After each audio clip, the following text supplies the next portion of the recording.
क्या आपने कभी सोचा है कि बड़े बड़े पहाड़ों की गोद में बसा, प्रकृति की अद्भुत सुंदरता से घिरा एक ऐसा मंदिर जहाँ कोई मूर्ति स्थापित नहीं है। मंदिर की सबसे अनोखी बात यह है कि मूर्ति की जगह स्थापित श्री यंत्र की पूजा की जाती है, जो देवी शक्ति का प्रतीक है। कहा जाता है कि मंदिर में स्थित श्री यंत्र को अत्यंत शक्तिशाली और दिव्य माना जाता है। मान्यता है कि इसे प्रत्यक्ष देखना संभव नहीं है, क्योंकि इसकी सीधी दृष्टि से अत्यधिक ऊर्जा प्रवाहित होती है, जिसे सहन करना साधारण मानव के लिए कठिन हो सकता है। यही कारण है कि मंदिर में इसकी आराधना विशेष विधि से की जाती है, लेकिन भक्तों को इसे देखने की अनुमति नहीं होती। कहा जाता है कि श्री यंत्र एक ऐसा दिव्य माध्यम है जो संपूर्ण ब्रह्मांड की ऊर्जा को आकर्षित करता है।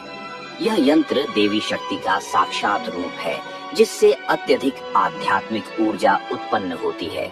माना जाता है कि यदि इसे बिना किसी तैयारी के देखा जाए तो यह ऊर्जा अत्यधिक प्रभावशाली हो सकती है। मंदिर के कुछ किलोमीटर दूर स्थित एक पर्वत है, जिसे देवी का वास्तविक निवास स्थान माना जाता है। कहा जाता है कि इस पर्वत पर एक पवित्र स्थान है, जहां देवी के पाद चिन्ह मौजूद है, जो भक्तों के लिए अत्यंत श्रद्धा का विषय है। गुजरात के बनासकांठा जिले के अरावली पर्वतों के बीच स्थित यह मंदिर एक ऐसा स्थान है जहां अध्यात्म और प्रकृति का अनूठा संगम देखने को मिलता है। चारों ओर फैली हरी भरी पहाड़ियां, निर्मल हवा और अद्भुत प्राकृतिक सौंदर्य इस मंदिर की दिव्यता को और भी बढ़ा देते हैं। यह मंदिर केवल श्रद्धालुओं के लिए ही नहीं, बल्कि प्रकृति प्रेमियों के लिए भी एक स्वर्ग समान अनुभव प्रदान करता है। हम बात कर रहे हैं अंबाजी शक्तिपीठ मंदिर की। बिना समय गवाएं वीडियो की शुरुआत करते हैं। गुजरात के बनासकांठा जिले में अरावली पर्वतों के बीच स्थित अंबाजी मंदिर भारत के प्राचीन और पवित्र शक्तिपीठों में से एक है। ये मंदिर न केवल धार्मिक दृष्टि से महत्वपूर्ण है, बल्कि इसके पीछे छिपी पौराणिक कथाएं, ऐतिहासिक घटनाएं और आध्यात्मिक रहस्य भी इसे विशेष बनाते हैं। अंबाजी मंदिर भारत के प्रमुख 51 शक्तिपीठों में से एक माना जाता है, जहां मां अंबा की शक्ति की उपासना होती है, जिसका संबंध मां सती और भगवान शिव की कथा से जुड़ा है। प्राचीन समय से ही शिव और शक्ति के संबंध को सृष्टि के आधार के रूप में देखा गया है। भगवान शिव को संहारक और योगियों के स्वामी माना जाता है, वहीं मां शक्ति सृजन और ऊर्जा का प्रतीक है। लेकिन क्या आपने कभी सोचा है कि शक्तिपीठों की स्थापना कैसे हुई? इसके पीछे की कहानी राजा दक्ष, माता सती और भगवान शिव के प्रेम, अहंकार और बलिदान से जुड़ी हुई है। राजा दक्ष प्रजापति, जो भगवान ब्रह्मा के पुत्र थे, सृष्टि के महान रचनाकारों में से एक थे। उनकी अनेक पुत्रियां थीं, जिनमें सबसे छोटी और प्रिय पुत्री थी सती। माता सती ने बचपन से ही भगवान शिव को अपना आराध्य माना और उनकी तपस्या की। उनकी घोर तपस्या से प्रसन्न होकर भगवान शिव ने उन्हें पत्नी के रूप में स्वीकार किया। परंतु राजा दक्ष इस विवाह से संतुष्ट नहीं थे। वे भगवान शिव को त्यागी, औघड़, भिक्षुक और श्मशान में रहने वाला मानते थे और उन्हें राजसी सम्मान के योग्य नहीं समझते थे। लेकिन माता सती का अटल प्रेम और शिव की दिव्यता ने इस विवाह को संभव कर दिया। हालांकि राजा दक्ष का शिव के प्रति द्वेष और अहंकार कम नहीं हुआ। वे समय पाकर भगवान शिव का अपमान करने का अवसर खोजते रहे। समय बीतने के बाद राजा दक्ष ने एक विशाल यज्ञ का आयोजन किया, जिसमें सभी देवताओं, ऋषियों और राजाओं को आमंत्रित किया गया, लेकिन भगवान शिव को नहीं। जब माता सती ने यह सुना कि उनके पिता ने यज्ञ किया है और शिव का आमंत्रण नहीं भेजा, तो वे बहुत व्यथित हुई। भगवान शिव ने उन्हें समझाया कि बिना बुलावे के जाना उचित नहीं होगा, लेकिन माता सती ने कहा कि वे अपने पिता का यज्ञ देखने और उनके साथ संवाद करने जाना चाहती हैं। भगवान शिव ने उन्हें अनुमति दी, परंतु नंदी और गणों को उनके साथ भेजा। जब माता सती यज्ञ स्थल पर पहुंची, तो उनका अत्यंत अपमान किया गया। राजा दक्ष ने भगवान शिव के लिए अपमानजनक शब्द कहे और उन्हें अयोग्य और तुच्छ घोषित किया। सभा में उपस्थित अन्य देवता मौन रहे, जिससे माता सती का दुख और भी बढ़ गया। अपने पति का यह अपमान वे सहन नहीं कर सकी और उन्होंने क्रोधित होकर यज्ञ की अग्नि में स्वयं को भस्म कर लिया। ये घटना अत्यंत भयावह थी। पूरे ब्रह्मांड में हलचल मच गई और देवताओं में हाहाकार मच गया। जब भगवान शिव को माता सती के आत्मदाह का समाचार मिला तो वे शोक और क्रोध से भर उठे। उन्होंने अपने जटा से वीरभद्र और भद्रकाली को प्रकट किया। वीरभद्र को आदेश दिया गया कि वह राजा दक्ष और उनके यज्ञ का संहार करें। वीरभद्र ने यज्ञ स्थल पर पहुंचकर पूरे यज्ञ को नष्ट कर दिया और राजा दक्ष का सिर काट दिया। भगवान शिव का तांडव इतना भयंकर था कि संपूर्ण सृष्टि डगमगाने लगी। भगवान शिव अपनी विलाप मग्न अवस्था में माता सती के निर्जीव शरीर को कंधे पर उठाकर त्रिलोक में घूमने लगे। उनका यह तांडव संपूर्ण ब्रह्मांड के लिए संकट बन गया। तब भगवान विष्णु ने इस विनाश को रोकने के लिए सुदर्शन चक्र का प्रयोग किया। उनके चक्र से माता सती का शरीर खंड खंड हो गया और उनके अंग भिन्न भिन्न स्थानों पर गिरने लगे। माता सती के अंग जहाँ जहाँ गिरे वे स्थान शक्तिपीठ के रूप में पूजनीय हो गए। ऐसा माना जाता है कि अंबाजी मंदिर उस स्थान पर स्थित है जहाँ माता सती का हृदय गिरा था। यही कारण है कि इस मंदिर का विशेष महत्व है और इसे शक्ति उपासना का एक प्रमुख केंद्र माना जाता है। इस प्रकार माता सती का बलिदान और भगवान शिव की भक्ति से शक्तिपीठों का जन्म हुआ। हिंदू धर्म में कुल 51 शक्तिपीठों का वर्णन मिलता है जो पूरे भारत, नेपाल, पाकिस्तान और बांग्लादेश में स्थित है। प्रत्येक शक्तिपीठ पर देवी के एक विशेष स्वरूप की पूजा होती है और यहाँ भगवान शिव भैरव के रूप में देवी की रक्षा करते हैं। लेकिन सबसे आश्चर्यजनक तथ्य यह है कि 51 शक्तिपीठों में अंबाजी शक्तिपीठ अब भी एक रहस्य बना हुआ है। अन्य शक्तिपीठों में जहां देवी की प्रतिमा या विग्रह स्थापित है, वहीं अंबाजी मंदिर के गर्भगृह में किसी मूर्ति की स्थापना नहीं की गई है। यहाँ केवल श्री यंत्र की पूजा होती है जिसे देखने की भी अनुमति नहीं होती। सदियों से यह रहस्य भक्तों और शोधकर्ताओं के लिए जिज्ञासा का विषय बना हुआ है। सैकड़ों वर्षों से भक्तों के मन में कई प्रश्न उठाता आया है। क्यों देवी की प्रतिमा यहाँ स्थापित नहीं की गई? क्या यह कोई विशेष शक्ति साधना का केंद्र है? क्या श्री यंत्र के पीछे कोई गुप्त तांत्रिक रहस्य छिपा है? इन सवालों का उत्तर अब तक पूरी तरह से ज्ञात नहीं है। इस मंदिर का मुख्य आकर्षण श्री यंत्र, जिसे तंत्र शास्त्रों, वेदों और उपनिषदों में सबसे सिद्ध और शक्तिशाली यंत्र बताया गया है। अंबाजी मंदिर की सबसे खास बात यह है कि यहाँ देवी की कोई मूर्ति स्थापित नहीं है। माँ की पूजा श्री यंत्र के रूप में की जाती है, जो शक्ति का प्रतीक है। श्री यंत्र को चांदी की परत से ढका गया है और इसकी जटिल ज्यामितीय संरचना, जिसमें 9 त्रिभुज, वृत्त और केंद्र बिंदु शामिल हैं, ब्रह्मांडीय ऊर्जा का प्रतीक मानी जाती है। इस पवित्र यंत्र को तांत्रिक विधियों द्वारा पूजा जाता है। मान्यता है कि श्री यंत्र से इतनी तेज ऊर्जा निकलती है कि इसे सीधे देखना संभव नहीं है, इसलिए इसे हमेशा पर्दे से ढका जाता है और भक्तों को इसके सीधे दर्शन नहीं होते। केवल मुख्य पुजारी विशेष अनुष्ठानों से इसकी पूजा करते हैं। विशेष बात यह है कि इस श्री यंत्र की सजावट इतनी भव्य और अद्भुत होती है कि इसे देखने पर ऐसा प्रतीत होता है जैसे स्वयं माँ अम्बा प्रकट हो गई हो। मंदिर के पुजारी इसे अत्यंत श्रद्धा और विशेष अनुष्ठानों द्वारा सजाते हैं, जिससे श्री यंत्र में माँ अम्बा के साक्षात स्वरूप का आभास होता है। यह प्रक्रिया एक गूढ़ तांत्रिक विधि से संपन्न होती है, जिसके अंतर्गत केवल मुख्य पुजारी ही इसे देख और पूज सकते हैं। भक्तों को इसके सीधे दर्शन नहीं होते, लेकिन इसकी ऊर्जा पूरे मंदिर में व्याप्त रहती है। माता जी की आराधना प्रत्येक दिन विशेष रूप से की जाती है और प्रत्येक दिन उनकी सवारी भी भिन्न होती है। रविवार के दिन माता जी बाघ पर सवार होकर भक्तों को दर्शन देती हैं, जबकि सोमवार को वे नंदी पर विराजमान होती हैं। मंगलवार को वे शेर की सवारी करती हैं, वहीं बुधवार को ऐरावत पर आरूढ़ होकर प्रकट होती है। गुरुवार के दिन माता जी गरुड़ पर विराजती हैं, जबकि शुक्रवार को वे हंस पर स्थित रहती हैं। शनिवार को माता जी हाथी की सवारी करते हुए भक्तों को दर्शन देती हैं।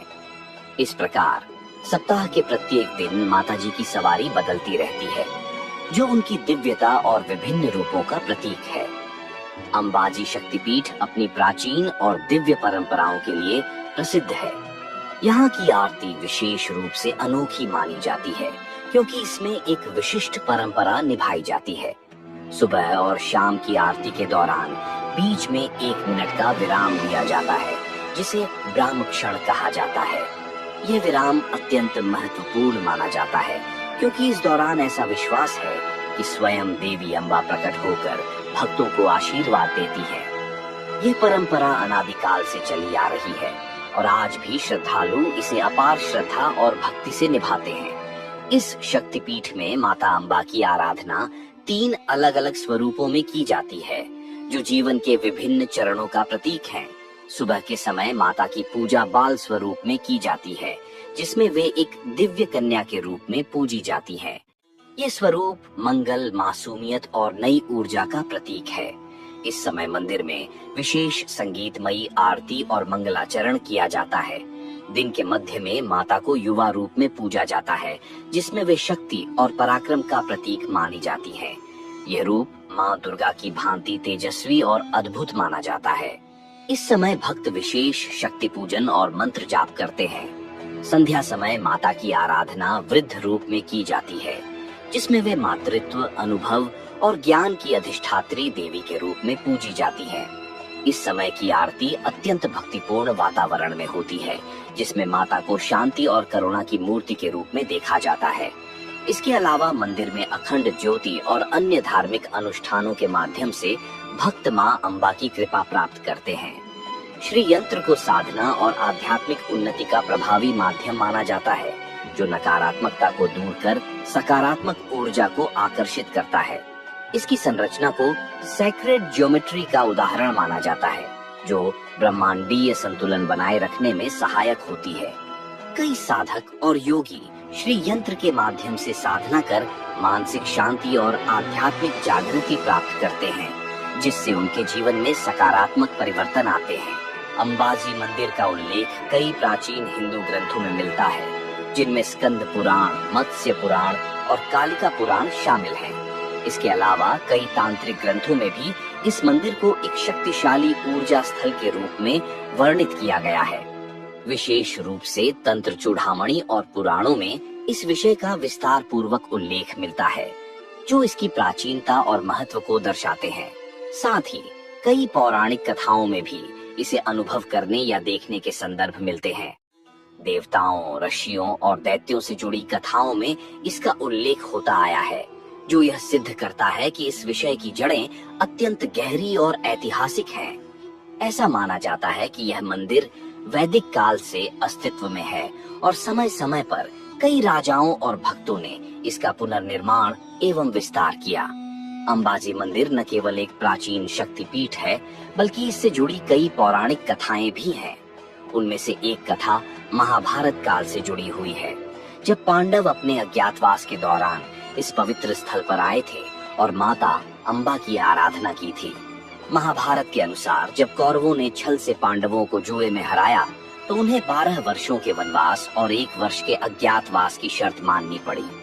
इस दौरान पांडवों को विभिन्न स्थानों पर भटकना पड़ा और उन्होंने कई तीर्थों की यात्रा की। अज्ञातवास के दौरान पांडवों को स्वयं को छिपाकर रहना था, ताकि कौरव उन्हें पहचान न सकें। इसी क्रम में वे गुजरात और राजस्थान के सीमावर्ती क्षेत्र में पहुंचे और अरावली पर्वत श्रृंखला में स्थित अंबाजी मंदिर में माता शक्ति की आराधना की। जब पांडव अपने अज्ञातवास के लिए स्थान की तलाश कर रहे थे, तब उन्होंने सुना कि अरावली पर्वत के बीच एक ऐसा स्थान है जहां देवी शक्ति का वास है और वहां मां के आशीर्वाद से सभी संकटों से मुक्ति मिल सकती है। इस विश्वास के साथ पांडव अंबाजी मंदिर पहुंचे और माता अम्बा की पूजा अर्चना करने लगे। पौराणिक कथाओं के अनुसार पांडवों ने मंदिर में अखंड ज्योति प्रज्वलित की और माता से प्रार्थना की कि वे उनका अज्ञातवास सफलतापूर्वक पूरा करने में सहायता करें। उन्होंने यहाँ रहकर कई दिनों तक तपस्या की और शक्ति प्राप्त की। ऐसा कहा जाता है कि माता अम्बा की कृपा से अर्जुन को यहाँ एक दिव्यास्त्र प्राप्त हुआ, जिसे उन्होंने महाभारत युद्ध में उपयोग किया था। ये दिव्यास्त्र अर्जुन को अज्ञातवास में आत्मरक्षा और भविष्य में महाभारत के युद्ध में विजय प्राप्त करने के लिए दिया गया था। अंबाजी मंदिर के पास स्थित गब्बर पर्वत को माता का निवास स्थान माना जाता है। मान्यता है कि पांडवों ने कुछ समय तक इस पर्वत के निकट रहकर अपना अज्ञातवास व्यतीत किया। इस क्षेत्र की भौगोलिक स्थिति और घने जंगलों ने उन्हें छिपने में मदद की। इस दौरान उन्होंने गुप्त रूप से कृषि कार्य, पशुपालन और अन्य सामान्य गतिविधियां करते हुए अपना समय बिताया। मां अंबा की कृपा से कौरवों को उनका पता नहीं चल पाया और वे सफलतापूर्वक अज्ञातवास पूरा करने में सक्षम हुए। अंबाजी मंदिर से लगभग 3 किलोमीटर दूरी पर स्थित गब्बर पर्वत देवी अंबा का एक पवित्र स्थल माना जाता है। गब्बर पर्वत को देवी का असली निवास स्थान माना जाता है। गब्बर पर्वत की चोटी पर स्थित अखंड ज्योति दीपक भक्तों के लिए विशेष आस्था का केंद्र है।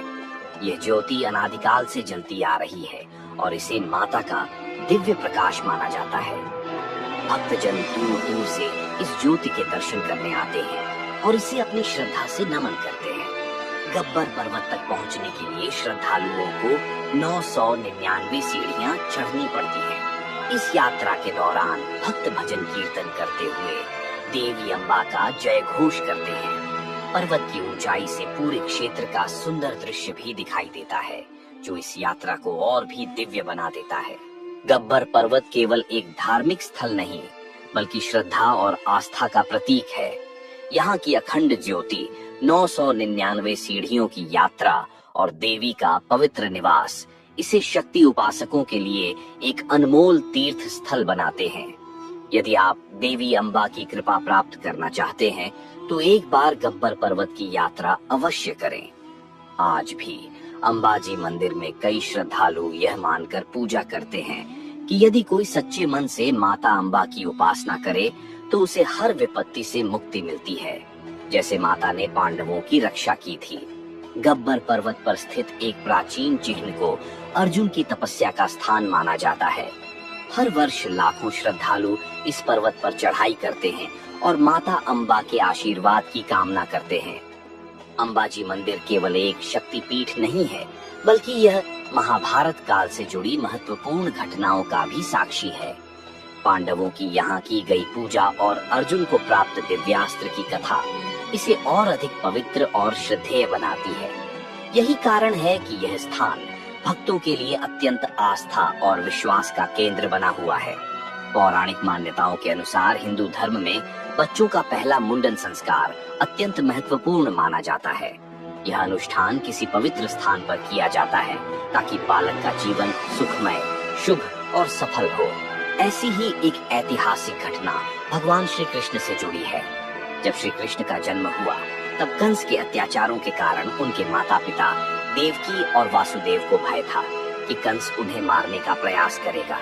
इसी कारण वासुदेव ने उन्हें यशोदा और नंद बाबा के संरक्षण में गोकुल पहुंचा दिया। समय बीतने के साथ जब श्री कृष्ण थोड़े बड़े हुए तब नंद बाबा और यशोदा माता ने यह निश्चय किया कि उनका पहला मुंडन संस्कार एक शक्ति स्थल पर किया जाए, जिससे भगवान को मां शक्ति का आशीर्वाद प्राप्त हो। इसी कारण वे अंबाजी मंदिर और गब्बर पर्वत की यात्रा पर निकले। गब्बर पर्वत को माता अंबा का प्रमुख निवास स्थान माना जाता है। यहाँ नंद बाबा और यशोदा माता ने विशेष पूजा करवाई। मंत्रों के उच्चारण के साथ भगवान श्री कृष्ण का मुंडन संस्कार संपन्न किया। ये स्थान इतना पवित्र है कि आज भी हजारों श्रद्धालु अपने बच्चों का मुंडन संस्कार अंबाजी मंदिर में करवाते हैं, ताकि उनके जीवन में सुख, शांति और समृद्धि बनी रहे। भगवान श्री कृष्ण का जीवन धर्म और शक्ति की उपासना से जुड़ा हुआ था। माता अंबा की कृपा से ही वे दुष्टों का नाश करने और धर्म की रक्षा करने में सक्षम हुए। जब श्री कृष्ण ने कंस का वध किया और मथुरा को कंस के अत्याचारों से मुक्त किया, तब उन्हें एहसास हुआ कि अब उन्हें और अधिक शक्तिशाली होना होगा, क्योंकि कई और असुर अभी भी जीवित थे। इसी उद्देश्य से वे अंबाजी मंदिर आए और माता अंबा की घोर तपस्या की। माँ अंबा उनकी भक्ति से प्रसन्न हुई और उन्हें सुदर्शन चक्र प्रदान किया। यही सुदर्शन चक्र आगे चलकर भगवान श्री कृष्ण के सबसे महत्वपूर्ण शस्त्रों में से एक बना, जिससे उन्होंने कई युद्धों में विजय प्राप्त की। भगवान श्री कृष्ण ने मथुरा छोड़ने के बाद गुजरात के समुद्री तट पर द्वारका नगरी की स्थापना की। यह नगर इतना भव्य था कि इसे स्वर्ण नगरी कहा जाता था। द्वारका बसाने से पहले श्री कृष्ण ने माता अम्बा की विशेष पूजा की और उनसे आशीर्वाद प्राप्त किया कि यह नगरी सदैव सुरक्षित और समृद्ध रहे। इसी कारण द्वारका के राजाओं और संतों ने अंबाजी मंदिर को द्वारका नगरी का रक्षक स्थल माना और यहाँ नियमित रूप से पूजा अर्चना की जाती रही। यह भी मान्यता है कि जब द्वारका समुद्र में विलीन हो गई, तब भी अंबाजी मंदिर की पवित्रता और शक्ति बनी रही और यह स्थान लाखों भक्तों के लिए शक्ति साधना का केंद्र बना रहा। वाल्मीकि रामायण में भी गब्बर तीर्थ का विशेष महत्व बताया गया है। एक कथा के अनुसार जब भगवान श्री राम और लक्ष्मण माता सीता की खोज में वन वन भटक रहे थे, तब वे श्रृंगी अर्षि के आश्रम पहुँचे। अर्षि ने श्री राम को सलाह दी कि वे गब्बर तीर्थ जाकर देवी अंबाजी की उपासना करें।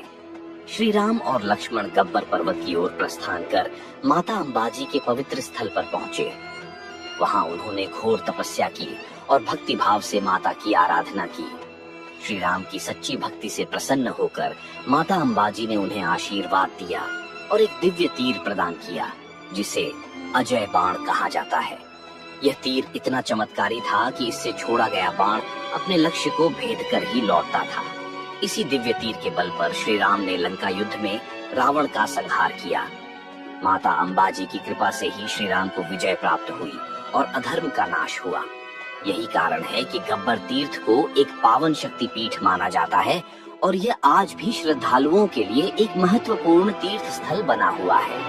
प्राचीन काल से ही मां अम्बा भवानी की उपासना मेवाड़ के राजपूत शासकों के लिए परम श्रद्धा का विषय रही है।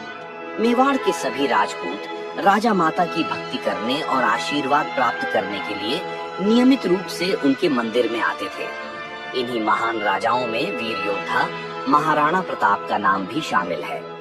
ऐसा कहा जाता है कि महाराणा प्रताप प्रत्येक विजय के पश्चात विशेष रूप से श्री अम्बा भवानी के चरणों में नमन करने के लिए आते थे। वे माता को अपनी सफलताओं का श्रेय देते थे और उनकी आराधना में लीन रहते थे। लोक कथाओं और दंत कथाओं के अनुसार उनकी भक्ति इतनी प्रबल थी कि उन्होंने अपने जीवन की सबसे प्रिय तलवार माता अंबाजी के चरणों में समर्पित कर दी थी। ये तलवार उनके लिए केवल एक हथियार नहीं, बल्कि माता का आशीर्वाद मानी जाती थी। विभिन्न पुराणों और पौराणिक कथाओं में इस बात का उल्लेख मिलता है कि मां अम्बे इस स्थान पर साक्षात विराजमान है। यही कारण है कि यह स्थान आध्यात्मिक और धार्मिक दृष्टि से अत्यंत महत्वपूर्ण माना जाता है। केवल राजाओं और योद्धाओं के लिए ही नहीं, बल्कि यह स्थान तांत्रिकों और साधकों के लिए भी विशेष आकर्षण का केंद्र रहा है। तंत्र मंत्र और साधना करने वाले कई संतों ने इस पावन स्थल पर अपनी सिद्धियां प्राप्त की हैं। आज भी अंबाजी मंदिर की दिव्यता और आस्था का स्वरूप यथावत बना हुआ है। हर वर्ष हजारों श्रद्धालु यहाँ माता के दर्शन के लिए आते हैं और अपनी मनोकामनाएं पूर्ण करने के लिए माता अम्बे की आराधना करते हैं। पौराणिक मान्यताओं के अनुसार माता अंबाजी का मूल स्थान खेड़ ब्रह्मा माना जाता है। दांत राज्य के पूर्व महाराजा माता जी के अनन्य भक्त थे और वे चाहते थे कि माता उनके राज्य में विराजमान हो। एक दिन महाराजा ने माता जी से प्रार्थना की कि वे उनके राज्य में स्थापित हो जाएं, जिससे पूरे राज्य को उनका आशीर्वाद प्राप्त हो। माता जी उनकी भक्ति से प्रसन्न हुई और कहा, मैं तुम्हारे पीछे पीछे चल रही हूँ, लेकिन ध्यान रखना, पीछे मुड़कर मत देखना। महाराजा अत्यंत श्रद्धा से आगे बढ़ने लगे और माता जी की उपस्थिति को महसूस करते हुए चलते रहे। जब वे घने जंगल में पहुंचे तो उन्हें संदेह हुआ कि माता उनके साथ हैं या नहीं। उत्सुकतावश उन्होंने पीछे मुड़कर देख लिया। जैसे ही उन्होंने ऐसा किया, माता जी वहीं स्थिर हो गईं और आगे बढ़ने से इनकार कर दिया। महाराजा को अपनी गलती का एहसास हुआ, लेकिन माता जी ने कहा कि अब वे इसी स्थान पर रहेंगी। महाराजा ने उसी स्थान पर माता जी के लिए एक भव्य मंदिर का निर्माण करवाया, जो समय के साथ अंबाजी मंदिर के रूप में प्रसिद्ध हो गया। वर्षों बाद 1975 में इस मंदिर का जीर्णोद्धार किया गया। करोड़ों रुपये की लागत से मंदिर का पुनर्निर्माण हुआ और इसे भव्य एवं दिव्य स्वरूप प्रदान किया गया। अब जानते हैं मंदिर के वास्तुकला के बारे में। अंबाजी मंदिर अपनी अद्भुत वास्तुकला और आध्यात्मिक महत्ता के कारण भारत के प्रमुख शक्तिपीठों में से एक है। सफेद संगमरमर से निर्मित इस मंदिर की संरचना इसे और अधिक भव्य एवं पवित्र बनाती है। मंदिर के चारों ओर विस्तृत नक्काशी और उत्कृष्ट शिल्पकला देखने को मिलती है, जिसमें देवी देवताओं, पौराणिक कथाओं और लोक कथाओं के दृश्य उकेरे गए हैं। आज मंदिर की पूरी संरचना सफेद संगमरमर से बनी हुई है, जो इसे एक शांतिपूर्ण और आध्यात्मिक आभा प्रदान करती है। मंदिर के स्तंभों, दीवारों और गर्भगृह में सोने और चांदी की अद्भुत कारीगरी देखने को मिलती है, जिससे इसकी दिव्यता और अधिक बढ़ जाती है। मंदिर के निकट एक विशाल आयताकार जलाशय, जिसे मानसरोवर के नाम से जाना जाता है, मंदिर के समीप स्थित है। इसकी चारों दिशाओं में बनी सीढ़ियां इसे और भी भव्य बनाती है। यह जलाशय न केवल अपनी सुंदरता के लिए प्रसिद्ध है, बल्कि तीर्थ यात्रियों के लिए एक विशेष आध्यात्मिक आकर्षण का केंद्र भी है। मंदिर और कुंड का यह संगम सैकड़ों वर्षों से श्रद्धालुओं की आस्था और भक्ति का प्रतीक बना हुआ है। सुबह और शाम के समय यहाँ जल में गिरती सूर्य की किरणें एक अद्भुत दृश्य प्रस्तुत करती हैं। मंदिर की आरती के दौरान जब दीपक जलकर जलाशय में प्रतिबिंबित होते हैं, तो पूरी जगह स्वर्गीय आभा से भर जाती है। यात्री यहाँ स्नान कर अपनी आत्मा को शुद्ध करने का प्रयास करते हैं। पौराणिक कथाओं के अनुसार इस कुंड का जल विशेष रूप से पवित्र माना जाता है और इसमें स्नान करने से भक्तों को आध्यात्मिक शांति प्राप्त होती है। इसके चारों ओर बने मंडप और गलियारे इसे और भी आकर्षक बनाते हैं, जहां लोग बैठकर ध्यान और प्रार्थना करते हैं। मंदिर और मानसरोवर कुंड का यह संगम न केवल धार्मिक महत्व रखता है, बल्कि वास्तुकला और प्राकृतिक सौंदर्य के लिए भी प्रसिद्ध है। यहाँ आने वाले भक्त न केवल पूजा अर्चना करते हैं, बल्कि इस पवित्र स्थल की शांति और सुंदरता का भी आनंद लेते हैं। अंबाजी मंदिर न केवल एक धार्मिक स्थल है, बल्कि यह भारतीय संस्कृति और परंपराओं का महत्वपूर्ण केंद्र भी माना जाता है। यहाँ हर वर्ष भव्य उत्सवों का आयोजन किया जाता है, जो श्रद्धालुओं की आस्था और भक्ति का प्रमाण है। नवरात्रि के दौरान अंबाजी मंदिर में विशेष पूजा अर्चना होती है। इस दौरान मंदिर परिसर दीपों से जगमगा उठता है और श्रद्धालु मां अम्बा की आराधना में लीन हो जाते हैं। गरबा महोत्सव यहाँ की प्रमुख विशेषता है, जिसमें लाखों भक्त भाग लेते हैं और माता को समर्पित पारंपरिक नृत्य करते हैं। हर साल भाद्रपद पूर्णिमा के अवसर पर अंबाजी मंदिर में विशाल मेला आयोजित किया जाता है। इस मेले में देश भर से श्रद्धालु माता अम्बा के दर्शन के लिए आते हैं और धार्मिक अनुष्ठानों में भाग लेते हैं। इस दिन मंदिर और गब्बर पर्वत की यात्रा विशेष रूप से महत्वपूर्ण मानी जाती है। हर पूर्णिमा को हजारों भक्त गब्बर पर्वत की यात्रा करते हैं। यह पर्वत माता अम्बा का दिव्य निवास माना जाता है और यहाँ माता के चरण चिन्ह स्थित हैं। श्रद्धालु इस स्थान पर शीश नवाकर देवी से आशीर्वाद प्राप्त करते हैं और अपनी मनोकामनाएं पूरी होने की प्रार्थना करते हैं। अंबाजी मंदिर सिर्फ एक पूजा स्थल नहीं, बल्कि यह एक सांस्कृतिक केंद्र भी है, जहां हर साल भव्य आयोजन होते हैं। यह स्थान न केवल आध्यात्मिक शांति प्रदान करता है, बल्कि भारतीय परंपराओं और लोक संस्कृति को भी जीवंत बनाए रखता है। अंबाजी मंदिर की यह परंपराएं सदियों से चली आ रही हैं और आज भी यह स्थान श्रद्धालुओं के लिए आस्था और भक्ति का प्रतीक बना हुआ है। तो दोस्तों, आज हमने आपको माता अम्बा के दिव्य धाम अंबाजी शक्तिपीठ के पवित्र इतिहास और अद्भुत महिमा के बारे में विस्तार से बताया। ये केवल एक मंदिर नहीं, बल्कि आस्था, भक्ति और संस्कृति का संगम है, जहां हर वर्ष लाखों श्रद्धालु अपनी मनोकामनाएं पूरी करने के लिए आते हैं। यदि आपको यह जानकारी पसंद आई हो, तो लाइक करें, अपने विचार कमेंट में साझा करें और इसे अपने दोस्तों व परिवार के साथ शेयर करें। साथ ही ऐसे ही धार्मिक और ऐतिहासिक स्थलों की जानकारी पाने के लिए हमारे चैनल को सब्सक्राइब करना न भूलें। तब तक के लिए धन्यवाद। जय हिंद, जय भारत, जय माता दी।